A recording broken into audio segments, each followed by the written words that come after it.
Bonjour tout le monde, je suis très content de vous recevoir aujourd'hui. Je m'appelle Valentin Cornet, je suis le responsable des partenaires Google France. Je suis aujourd'hui accompagné de Thomas Tran. Thomas. Bonjour à tous. Donc, Thomas est aujourd'hui le spécialiste à AdSense pour toute la partie support et qualité de nos partenaires. Nous sommes heureux aujourd'hui de vous retrouver pour cet événement Hangout en Air sur les consignes relatives aux emplacements AdSense. On a décidé d'organiser tout simplement cet événement dans le but de vous sensibiliser aux pratiques d'AdSense, tout simplement. L'idée, c'était tout simplement de respecter les consignes.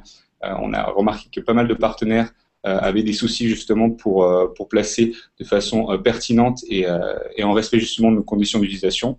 C'est pour ça tout simplement qu'on a créé cet événement. Voilà, donc vous pouvez nous voir un peu mieux maintenant. Aujourd'hui, bon, la chance c'est qu'on est pas mal à voir justement cette émission. N'hésitez pas à nous poser des questions quand vous allez recevoir cette première présentation. On va avoir l'occasion de parler de pas mal de points sur les conditions d'utilisation du règlement, enfin de la solution AdSense, et surtout les conditions d'utilisation pour placer les éléments. N'hésitez pas à poser vos questions sur l'événement directement sur Google+. On tâchera à la fin de l'événement tout simplement de répondre à ces questions. Alors, hop. Au sommaire, on va peut-être tout d'abord parler de ce que c'est tout simplement un emplacement d'annonce. Un rappel tout simplement de pourquoi on parle d'un emplacement d'annonce aujourd'hui avec AdSense. On rappellera par la suite les emplacements d'annonces trompeurs, très brièvement, et quelles sont les conséquences de ces emplacements d'annonces en termes de taux de clic, en termes de taux de clic invalide. Ce sera important de les rappeler. Principalement, ce qui va être important d'écrire, ça va être justement les 12 types d'intégration d'AdSense sur votre site, ce qui ne respecte pas le règlement. Donc, tâchez d'être efficace à ce niveau-là, de bien suivre nos recommandations. Ensuite, nous parlerons bien sûr du respect du règlement, les valeurs à prendre en compte justement pour intégrer vos annonces. On finira par vous montrer des ressources utiles que vous pouvez suivre au quotidien. Et enfin, bien sûr, on répondra aux questions que vous poserez pendant l'événement. Et essayez de poser des questions en rapport avec le thème de l'événement, qui est bien sûr l'emplacement des annonces AdSense. On essaiera de répondre principalement à ces questions. Thomas. Okay. Donc, on va commencer. Donc, tout d'abord, qu'est-ce qu'un emplacement d'annonce? Donc, est-ce que tu peux aller sur le prochain slide, Valentin, s'il te plaît? Merci. Donc, ce terme, en fait, fait référence à la façon dont vous votre site. Donc, c'est juste garder à l'esprit, en fait, que l'expérience utilisateur, les visiteurs de votre site. Et il faut que, en fait, vos visiteurs fassent clairement la distinction entre le contenu de votre site et les annonces. D'accord, très bien. Donc ça, c'est un point important à définir. C'est vraiment la première chose à savoir, c'est que aujourd'hui, vous avez votre contenu, le contenu de votre site, celui que vous allez présenter aux visiteurs. C'est votre business model, c'est votre contenu de tous les jours, justement. L'idée, c'est que nous, avec nos publicités, notre solution de monétisation, on arrive à monétiser votre contenu de manière à ce qu'il y ait une certaine balance et que le visiteur voit bien la différence entre, d'une part, le contenu que vous proposez et d'autre part, justement, les liens sponsorisés AdSense. L'idée, c'est qu'il y ait justement cette balance. Donc, on va commencer donc en fait la toute première partie par rapport aux emplacements trompeurs. Donc, en fait, vous trouverez les différents types de points ou de types d'implémentation d'annonces qui vont à l'encontre du règlement en fait. Donc, on ira plus dans les détails dans les prochains slides. Donc, le premier point, c'est donc tout ce qui est incitation à cliquer, mise en forme imitant celle des annonces. Association d'images avec des annonces, attribution de libellés, de labels trompeurs aux annonces, les parties en fait mettre beaucoup d'annonces en fait sur la partie visible de votre site, donc au-dessus de la ligne de flottaison, les emplacements falsifiés, les modifications du code d'annonce, l'attention exagérée sur les annonces, attention intégrée dans les fenêtres pop-up ou under pop-up. Tout ce qui est des annonces qui sont placées juste au moment avant de charger un jeu par exemple, les annonces placées trop près en fait des menus, des commandes de navigation de votre site, et enfin le dernier type, la diffusion d'annonces sur les contenus dynamiques, donc tels que les chats par exemple. Donc, description, en fait. Donc, maintenant, on va passer donc, aux différents exemples mentionnés. Donc, le premier type d'implémentation qui est trompeur, qui va à l'encontre du règlement, donc ce qui est incitation à cliquer. Donc, je pense que c'est assez clair. Enfin, ne demandez pas à vos visiteurs de cliquer sur les annonces. Donc, vous avez des titres, par exemple, soutenez notre site, cliquez sur mes annonces. Nous avons besoin de votre aide, apportez votre soutien en cliquant sur les annonces, donc ce genre de choses. Donc cela est formellement interdit par le règlement du programme AdSense. Alors là, c'est un point très, très important aujourd'hui. N'hésitez pas à bien travailler là-dessus, évitez tout type de libellé, comme vous pouvez le voir sur cette présentation. On a remarqué pas mal de comptes AdSense qui avaient été coupés et de façon définitive. Pour le coup, il n'y a pas moyen de revenir dans le programme après ça. Là, pour le coup, c'est vraiment de l'incitation à cliquer, un comportement frauduleux d'après nos pratiques. Et à partir du moment où vous faites ce type d'intégration, vous pouvez vous retrouver avec un compte bloqué définitivement. Et ce serait bien dommage. Donc, évitez toute incitation à cliquer. Donc, deuxième type de violation en fait qu'on retrouve assez fréquemment. Donc, en fait, c'est la mise en page, en fait, la mise en forme des annonces de façon à ce qu'ils limitent votre contenu. Donc, par exemple, comme vous voyez, vous avez une annonce. Donc, en fait, sur le premier exemple, celui d'en haut, vous avez un menu de navigation et entre les deux, vous avez des ensembles thématiques. Donc, en fait, on peut confondre les ensembles thématiques avec votre menu de navigation, par exemple. Enfin, vous avez le deuxième exemple qui se trouve à gauche. En bas à gauche, donc en fait là, vous voyez bien deux mentions, donc lien externe. Donc en fait, on incite les visiteurs peuvent croire qu'il faut cliquer sur l'annonce en fait du haut et du bas, et qu'en fait ils peuvent le confondre avec le contenu de votre site. Et enfin, sur le dernier exemple qui se trouve à droite, en bas à droite, vous voyez en fait différentes images et de jeux, et en fait vous voyez bien que vous avez une annonce donc qui se trouve dans le coin gauche inférieure, qui est une annonce. Donc en fait, on peut confondre cette annonce comme un jeu en fait. Exactement. Pour éviter tout type de pratique, alors on voit ça souvent sur des sites de jeux, des sites d'images, des sites proposant des vidéos, etc. Si vous voulez mettre des blocs d'annonces, essayez de varier justement les tailles des formats. Essayez d'éviter d'avoir des images qui fassent du 300 par 250 à côté d'un bloc d'annonces justement AdSense 300 par 250. On a pas mal de partenaires qui ont réussi ce pari, tout simplement en mettant un bloc 300-250 à côté de petites images de jeu ou de petites vidéos, etc. Et on voit tout de suite vraiment la différence. Donc l'idée, c'est vraiment de différencier un maximum en fonction de la taille et du physique justement des annonces, le contenu, tout simplement. Et si vous avez la possibilité de rajouter un libellé, on en parlera plus tard, annonce Google, c'est encore mieux pour bien différencier justement le contenu. Donc enfin, le troisième type de violation en fait qu'on retrouve également très souvent, ce sont en fait les associations d'images aux annonces. C'est-à-dire qu'en fait vous alignez en fait des annonces au-dessus ou des images. Donc en fait on a l'impression que les annonces sont un descriptif de certaines images ou photos. Donc en fait on peut confondre tout simplement que les visiteurs peuvent cliquer sur les annonces en pensant qu'en cliquant dessus ils vont avoir plus d'informations concernant la photo associée ou l'image associée. Donc quatrième type de mauvaise implémentation, je dirais, ce sont les libellés, donc les labels trompeurs. Donc en effet, par exemple, vous avez un exemple qui se trouve là qui est mes liens. Donc assurez-vous qu'en fait vous nommez bien vos annonces, utilisez des libellés tels que publicité, annonce Google par exemple. Donc, il faut que ça soit vraiment très clair, ou liens commerciaux. Donc il faut vraiment vos visiteurs sachent que ce sont bien des annonces. Exactement.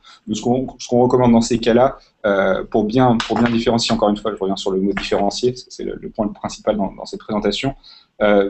Les libellés sont un bon moyen justement de différencier. Ce qui marche très bien aussi, c'est de mettre un peu d'espace. Mettre un peu d'espace avec un libellé lien sponsorisé permet justement d'éviter toute tromperie tout simplement d'intégration.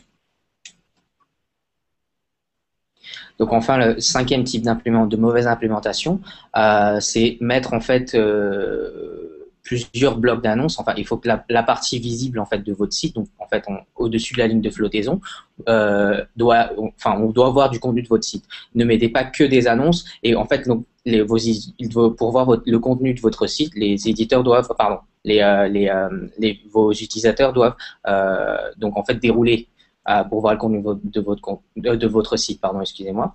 Donc, assurez-vous de répartir, en fait, d'avoir une grosse partie de contenu de votre site dans la partie visible de votre site, donc soit au-dessus de la ligne de flottaison. Exactement. Là, on parle typiquement d'expérience utilisateur. C'est un thème qui a déjà été abordé dans le passé. Chez Google, on essaie vraiment de mettre l'accent aussi sur l'expérience utilisateur. Donc, le fait de remonter un maximum votre contenu, on n'est pas là pour vous dire de mettre que des annonces au-dessus de la ligne de flottaison. Bien au contraire. Encore une fois, cette histoire de balance est importante. N'hésitez pas à remonter le contenu, à mettre à la fois du contenu justement intéressant pour le visiteur en haut, à la fois justement un bloc d'annonces, pour qu'il n'ait pas justement à scroller, à descendre en bas de page pour voir votre contenu. Sur le court terme, on a des partenaires qui mettent uniquement justement 2 gros blocs d'annonces en haut de page. En termes de topic, ça peut être intéressant. C'est pas forcément une bonne technique sur le long terme, puisque vous allez avoir un topic qui va être très élevé. Par contre, on va avoir des annonceurs qui vont être de moins en moins attirés par votre site, parce que au final, ce seront des clics invalides qui vont arriver. Et d'un point de vue justement réglementation AdSense, on le déconseille, d'ailleurs on le réprimande. Donc, essayez vraiment de prendre en compte justement cette ligne de flottaison et de mettre en place justement ces blocs d'annonces tout au long de la page, tout au long de la navigation, avec un bloc d'annonces en haut de page, type leaderboard ou méga bannière. La méga bannière qui vient de sortir, 970 par 90. Je vais bien faire un peu de promo. Et puis voilà, tout au long de la navigation, descendre peut-être avec un skyscraper. Et puis enfin, bien sûr, en fin de page, un bloc d'annonces pour monétiser la sortie du visiteur. Alors, emplacement falsifié. Voilà, alors, on a souvent ce cas où on a des partenaires qui positionnent des annonces. Sur cette slide, par exemple, on peut voir qu'ils ont positionné cette annonce dans le contenu d'un lecteur vidéo. Donc là, c'est une sorte d'incitation au clic, parce que les visiteurs vont se sentir obligés de cliquer sur l'annonce pour continuer leur navigation. Ils vont essayer de cliquer sur l'annonce tout simplement pour lire la vidéo ou pour jouer à un jeu. Donc ça, on le déconseille fortement. C'est une des pratiques les plus dangereuses pour nous, parce que ça incite un taux de clic qui va être très mauvais, un taux de clic invalide qui va être très mauvais de notre côté, et d'un point de vue équipe qualité, vous allez avoir des gros soucis. Donc évitez justement la mise en place de blocs d'annonces dans ce type de contenu. Alors sachez que si vous voulez monétiser en fait vos jeux ou vos vidéos, on a des produits spécifiques, donc il y a AdSense pour les jeux et AdSense pour les vidéos, donc vous pouvez vous inscrire. Donc en fait, ils sont tous les deux produits pour le moment sont toujours en version bêta. Il y a des critères pour entrer dans le programme. Exactement. On y reviendra d'ailleurs. On va pouvoir faire un point sur les 2 solutions AdSense pour vidéo et AdSense pour jeu, qui sont justement les bonnes solutions à utiliser en preload. Modification du code d'annonce. Alors ça, c'est un sujet très épineux. Aujourd'hui, comme vous le savez, vous avez la possibilité de générer des tags depuis votre interface AdSense, et vous n'avez juste à les copier-coller dans votre code source ou dans votre serveur d'annonce tout simplement pour générer les annonces. On a pas mal d'éditeurs qui essayent justement de trafiquer le code. Donc ça, c'est une des choses à ne pas faire. On va avoir des soucis justement au niveau du tracking et au niveau de l'intégration. Le fait de mettre une annonce sur certaines pages avec une modification. Alors je parle de mettre justement des mots-clés dans les iframes. Donc là, on le voit dans la présentation. On voit que certains éditeurs essaient de modifier les tailles des blocs d'annonces dans le code, tout simplement, ou alors de mettre justement dans des zones flottantes qui se chevauchent. Alors typiquement, on ne va pas avoir les annonces en fixe sur la page, on va avoir les annonces qui vont bouger. Et ça va poser un problème. Souvent, ça va être des annonces flottantes qui vont recouvrir un contenu. Et là, justement, ça va être réprimé. Donc, attention, nous, ce qu'on vous conseille fortement, c'est d'éviter justement ce type de pratique et vraiment de copier-coller vraiment le code que vous avez créé dans votre interface AdSense et de le mettre dans votre code source, tout simplement. Pas plus compliqué que ça. La seule chose que vous pouvez faire aujourd'hui en termes de modification de code, et ça vous avez dû en entendre parler, c'est pour ça qu'il faut vraiment faire attention, c'est quand vous faites du responsive design. Il y a eu un blog post qui a été d'ailleurs posté en décembre 2012 à ce sujet. Vous avez la possibilité de prendre en fonction justement de la taille de l'écran, donc que ce soit un smartphone, une tablette ou un écran d'ordinateur, vous avez la possibilité de modifier en changeant la taille justement pour avoir le format le plus adéquat. C'est vraiment la seule fois où vous allez pouvoir vraiment changer le code pour vos besoins. Vous allez avoir aussi de nouvelles possibilités dans le futur. Ça va bientôt sortir justement au niveau des modifications de code, mais là on parle de cas très rares. On parle d'A/B testing. On avait pas d'autres comme. C'était au niveau générer automatiquement également des critères personnalisés. Exactement. Ok. Donc vraiment, c'est vraiment dans des cas très très rares que vous pouvez changer le code. Pour ce qui est il faut juste garder en mémoire vraiment le responsive design. Dans le cas du responsive design, vous allez justement changer le code, la taille du format pour vos besoins. Et bien sûr, un point important qu'on n'a pas souligné dans cette slide, c'est bien sûr éviter de mettre vos annonces dans des emails ou dans des logiciels. On a toujours cette question qui est posée, est-ce qu'on a la possibilité de monétiser les emails? Ce n'est pas encore le cas aujourd'hui, on aimerait bien, mais ce n'est pas encore le cas. Les emails ne sont pas monétisés. Ce que vous pouvez faire, bien sûr, c'est de monétiser les landing pages de vos newsletters avec AdSense pour le contenu. Mais aujourd'hui, ce n'est pas possible. Ce n'est pas possible de monétiser justement les emails. Pareil pour les logiciels, bien sûr, je ne suis pas technicien, je ne pourrais même pas vous dire comment font les éditeurs aujourd'hui pour mettre les annonces dans les logiciels, mais éviter ce type de monétisation. Voilà. Attention exagérée. Alors, encore une fois, un point important, on essaie toujours des petites manips justement qui vont pousser à un taux de clic plus élevé, donc là, éviter ce type d'intégration. Je parle notamment de flèches, d'images justement autour justement de la publicité qui mettent l'accent de façon non naturelle sur la publicité. Donc ça rejoint un petit peu donc en fait les libellés qui sont trompeurs. Donc tout simplement. Là, c'est plus au niveau des signes, donc comme on l'a souligné, tout ce qui est image, signes, indications vers des annonces pour inciter à cliquer tout simplement. Voilà. Alors, on a de temps en temps le cas justement d'éditeurs qui arrivent à mettre les annonces en flottant, donc qui flottent au-dessus du contenu tout au long de la navigation. C'est vraiment une pratique qu'on réprimande, qui est très mauvaise, pour l'expérience utilisateur, parce que l'utilisateur ne va plus pouvoir voir le contenu, et deux, en termes d'intention, ça crée un taux de clic invalide. Donc, beaucoup de visiteurs vont cliquer sur les annonces. Plus précisément, ça peut créer des clics accidentels, en fait. Oui, voilà. Sachant qu'ils vous souhaitez cliquer sur un lien sur votre contenu et sans faire exprès, ils vont cliquer sur votre annonce, en fait. Ça peut créer des clics accidentels. Exactement. Annonces intégrées dans des fenêtres pop-up. Un point, chaque fois je dis que c'est un point important, mais c'est toujours aussi important.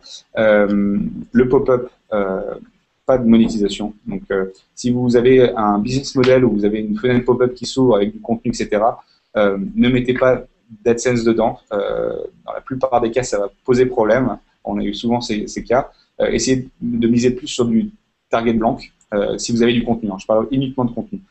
Essayez d'ouvrir ça dans une nouvelle fenêtre. Essayez d'ouvrir votre contenu dans une nouvelle fenêtre et de monétiser justement cette nouvelle fenêtre avec de l'AdSense. Dans le cas de pop-up avec que de l'AdSense, c'est vraiment réprimandé. Éviter ce type d'intégration. Ça va être le cas aussi pour les sites mobiles, que ce soit les sites desktop ou les sites mobiles. Donc en fait, ça a principalement le fait que aussi également de mettre en fait des AdSense sur des pop-ups, c'est au niveau du ciblage également, parce qu'en fait donc ils se trouvent sur une autre fenêtre, il n'y a aucun contenu autour. Donc en fait au niveau des annonces, vous risquez d'avoir des annonces qui sont pas ciblées ou voire pas d'annonces du tout.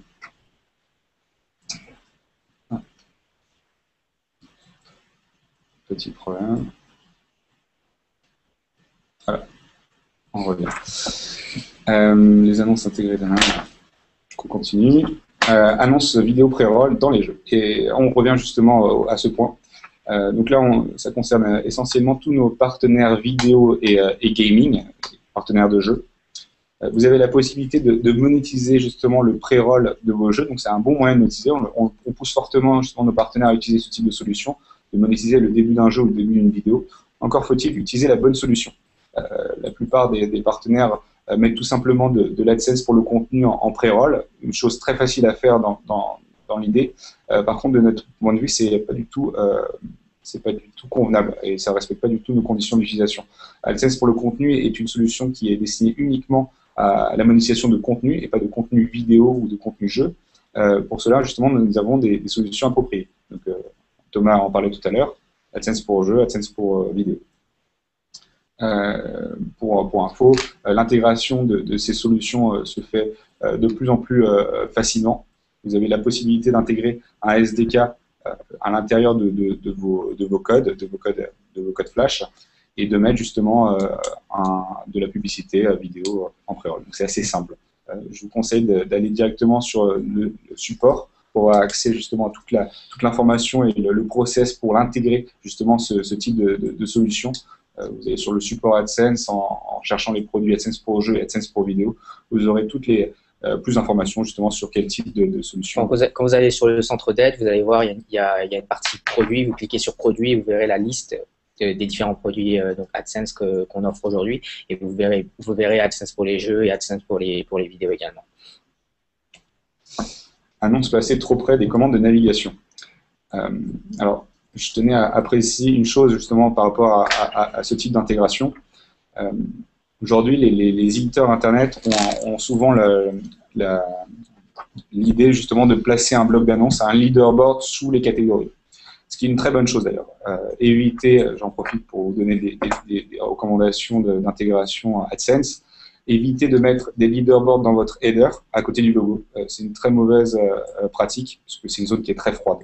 Les visiteurs ne voient pas ces blocs d'annonces et ne cliquent tout simplement pas sur ces annonces. Donc, on a pas mal d'éditeurs qui commencent à bouger et à mettre justement ces annonces sous les catégories, ce qui est une très bonne chose. Un leaderboard sous les catégories, ça passe très bien. C'est une tendance du marché qui se développe beaucoup et qui a ensuite un très bon taux de clic et des revenus intéressants.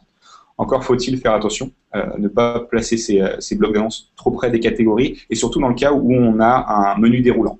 Typiquement, on va avoir toutes vos catégories les unes à côté des autres et quand on passe à souris, on va avoir un rollover, donc tout simplement les sous-catégories qui vont passer au-dessus du leaderboard et ça, pour le coup, ce n'est pas recommandé, c'est d'ailleurs interdit par notre règlement.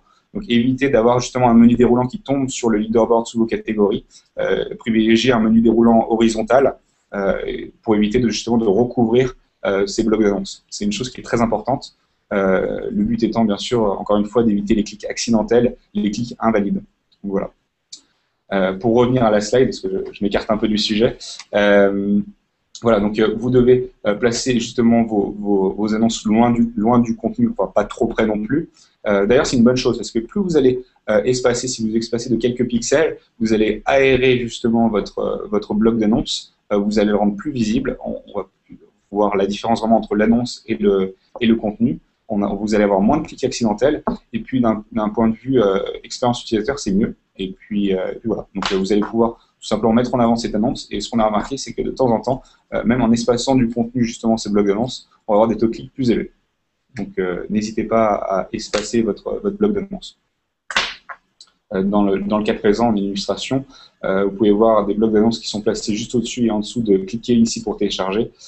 Voilà, ça prête à confusion. Et surtout dans le cas où on va avoir un site de téléchargement de logiciel, nous, de notre côté, on va vous envoyer des annonces en rapport avec le logiciel. Donc là, ça va prêter vraiment à confusion. Donc espacez justement de votre contenu, de ce type de contenu, parce que c'est un contenu à risque dans ces cas-là. Et encore une fois, n'hésitez pas à rajouter des labels. Liens sponsorisés, liens commerciaux, publicité. Diffusion d'annonces sur du contenu dynamique. Un sujet qui me tient à cœur. Alors, aujourd'hui, on a beaucoup de questions sur la monétisation de sites de chat, de sites justement de forums de discussion. On a clarifié un peu la situation de notre côté. C'est important justement d'en parler. On parle de contenu dynamique à partir du moment où on a une discussion entre deux internautes sur un sujet. Le problème aujourd'hui, c'est que de notre point de vue, on n'a pas la possibilité de contrôler ce contenu, de savoir de quel contenu il s'agit, et du coup, on peut se retrouver avec du contenu qui est contraire aux valeurs familiales. D'un point de vue d'équipe qualité, on n'a pas la possibilité de contrôler, de savoir quel type de contenu, et surtout, on n'a pas la possibilité de cibler les annonces. Donc, de ce fait, on a décidé d'arrêter justement tout type de monétisation de contenu chat, donc tout simplement de fenêtres de chat, de fenêtres de discussion, avec ces raisons, tout simplement. Donc, à partir du moment où vous avez ce type de page, des pages de discussion entre plusieurs internautes, un ou plusieurs internautes, que ce soit webcam ou que ce soit écrit. Éviter justement de mettre des blogs annonces, parce que c'est contraire au règlement. Ceci étant dit, moi, ce que je conseille aujourd'hui, c'est de continuer à monétiser vos autres contenus, les contenus qui restent donc non dynamiques, des contenus statiques. Je parle de pages d'accueil, je parle de pages de sortie, de pages, enfin, tout ce qui est en dehors justement de ces pages de discussion, de ces fenêtres de discussion. N'hésitez pas à les monétiser. Mais pour le coup, si vous avez un site ou un business model qui est tourné essentiellement sur la discussion du chat, etc., disons qu'AdSense n'est pas forcément la meilleure solution pour ça. Bien sûr, vous continuez à monétiser votre page d'accueil, ça pose aucun souci. Est-ce que tu as d'autres points? Non, je n'ai rien à ajouter. Enfin, par contre, donc, à pas confondre également en fait avec les commentaires, par exemple le contenu qui sont générés par vos utilisateurs. Donc, par exemple sous un article, donc en fait, vous pouvez demander vos visiteurs, vos utilisateurs peuvent commenter. Donc, bien entendu, donc on a toute une section sur le centre d'aide qui avec différents conseils pour modérer ou contrôler ce genre de contenu. Donc en fait des commentaires par exemple. Parfait.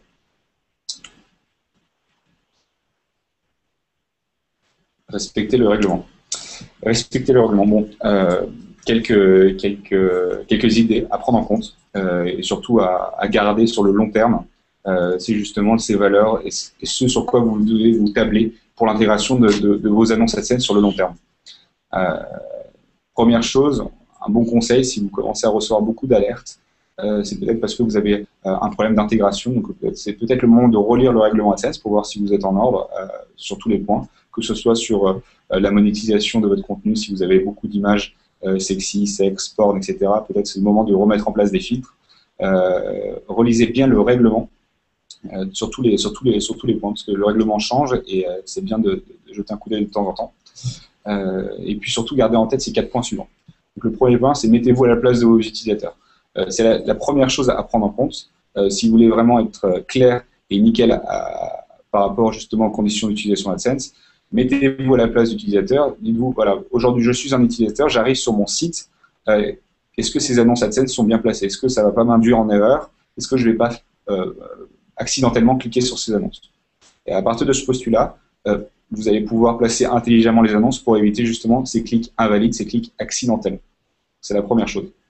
La deuxième chose, c'est justement d'éviter l'incitation au clic. Comme je le disais tout à l'heure, c'est une des pratiques les plus nocives, qui sont les plus fortement réprimandées par nos équipes.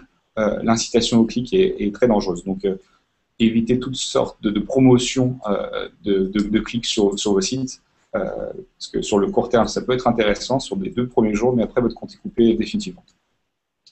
Le troisième point, bien sûr, n'essayez pas de les tromper de sorte qu'ils cliquent sur les annonces. Bon, on revient au premier point. Il faut être clair. Il faut être clair par rapport à vos visiteurs et par rapport à votre contenu. Plus vous allez délimiter et bien faire comprendre aux visiteurs qu'il s'agit de publicité, plus les clics qui vont arriver justement sur ces annonces vont être pertinents et vont avoir de la valeur pour l'annonceur. Et votre site va prendre de la valeur d'ailleurs, parce que au final, les personnes qui vont cliquer vont convertir chez l'annonceur. Et pour vous, sur le long terme, les annonceurs vont vouloir parier encore plus parce qu'ils auront justement un bon ROI, un bon retour sur investissement. Et du coup, votre site va prendre de la valeur. Donc, c'est intéressant, bien sûr, de bien différencier, de bien mettre en valeur les annonces pour bien expliquer, voilà, il s'agit d'annonces. Si ça vous intéresse, cliquez. Sinon, continuez à lire mon contenu. Je tiens juste à souligner qu'au niveau en fait des annonceurs, donc ils peuvent voir exactement les clics, d'où proviennent les clics. Donc ils peuvent voir le tunnel de conversion en fait. Donc ils peuvent voir combien les impressions qui ont été générées par votre site et combien par rapport à ces impressions, enfin combien d'utilisateurs ont cliqué sur leurs annonces et combien ont converti. Selon leur métrique de conversion. Donc en fait, si jamais dans le cas où votre site rapporte beaucoup de conversions, ils pourront donc d'eux-mêmes choisir de placer leurs annonces sur votre site. Donc ce qui est tout bon pour vous en fait. Exactement. On parle de placement targeting, donc ciblage par emplacement. Les annonceurs ont la possibilité de cibler directement votre site et en termes de revenus, c'est beaucoup plus intéressant parce qu'ils mettent beaucoup plus d'argent sur la table. Quatrième point, éviter les emplacements qui peuvent les induire en erreur. On revient un peu toujours au même aux 12 types de violations en fait qu'on a abordé pendant ce hangout en air. Donc à chaque fois, c'était incitation à cliquer, emplacement trompeur, induire les utilisateurs en erreur. Exactement. Nous, ce qu'on vous conseille dès maintenant, si vous nous voyez en ce moment, c'est de passer un peu de temps cette semaine, parce que vous avez dû remarquer, vous recevez de plus en plus d'avertissements, parce qu'en fait, nos équipes s'agrandissent et contrôlent de plus en plus précisément le contenu justement de nos partenaires, donc ils sont très à cheval sur le règlement. Donc, passez vraiment du temps sur votre site à bien contrôler où vous avez placé les annonces, de quelle façon, avec quel contenu autour, pour bien savoir si ça peut générer du clic accidentel, pour éviter justement d'avoir des avertissements à répétition et sur le long terme une clôture de compte. Je reviens d'ailleurs à ce point important. Si vous nous voyez aujourd'hui, c'est que vous recevez nos emails, donc vous êtes au courant de la communication externe que peut proposer Google AdSense aujourd'hui. Moi, mon conseil perso, et je pense que Thomas a le même conseil aujourd'hui, vérifiez toujours votre boîte email. Regardez toujours ce qui se passe en termes d'avertissement. Vous avez 3 jours pour modifier justement l'intégration qui vous est reprochée. Donc voilà, il faut être très réactif afin d'éviter justement la clôture de votre compte. Donc, passez du temps chaque jour, au moins 1 fois, 2 fois, 2, 3 fois par semaine. Regardez vos emails si vous n'avez pas un avertissement à AdSense, tout simplement.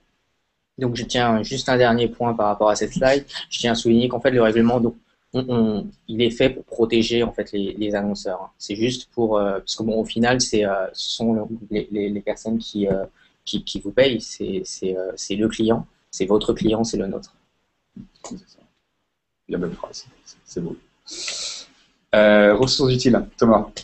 Donc, juste pour vous rappeler, enfin, je pense que beaucoup d'entre vous le savent déjà, mais voici donc en fait différents liens donc, qui peuvent vous aider à répondre à vos questions. Donc, bien sûr, on a le centre d'aide, donc vous y trouverez le détail de notre règlement, tous les différents produits, les produits AdSense, bien évidemment. Et vous avez également le forum d'aide, donc en fait dans lequel vous pouvez poser vos questions. Donc en fait on a des éditeurs AdSense qui sont des top contributeurs. Donc en fait ils ont été qualifiés, enfin ils sont qualifiés pour répondre à la majorité, la grosse partie des questions. Ils ont été reconnus pour leur expertise. Donc n'hésitez pas à poser vos questions sur le forum. Donc en fait essayez de vous entraider également. Donc finalement, puis vous avez le lien vers le blog, donc le blog officiel Google AdSense en français. Donc en fait, on met régulièrement des mises à jour concernant le règlement. Bon, bien sûr, évidemment, donc sur les nouvelles, on annonce également les nouvelles fonctions et on donne également, donc en effet, si je ne me trompe pas, Valentin, des conseils en termes d'optimisation pour augmenter vos revenus ou les meilleures pratiques pour tout ce qui est les meilleures pratiques aux optimisations. Ouais. Donc c'est un blog qui est assez riche. Vous pouvez aller sur le blog France et le blog US, donc le blog anglais qui est aussi riche que le blog français. N'hésitez pas tout simplement à vous tenir au courant sur les dernières avancées AdSense. Je reviens sur ce point, c'est important. Pour tous nos partenaires qui ont du contenu généré par l'utilisateur, je viens de faire la promotion de cette nouvelle fonction, de cette nouvelle partie du support AdSense. On a vraiment un support AdSense qui est destiné essentiellement à tous nos partenaires qui ont du contenu généré par l'utilisateur, qui va les aider à filtrer leur contenu pour la monétisation uniquement de contenu qui respecte les valeurs familiales. Si vous avez par exemple un blog, un site communautaire, un forum, etc., et vous avez beaucoup d'avertissements, etc., n'hésitez pas à jeter un coup d'œil à ce support AdSense, vous le trouverez assez simplement. C'est le contenu généré par l'utilisateur, c'est cette partie-là, vous le retrouvez assez facilement.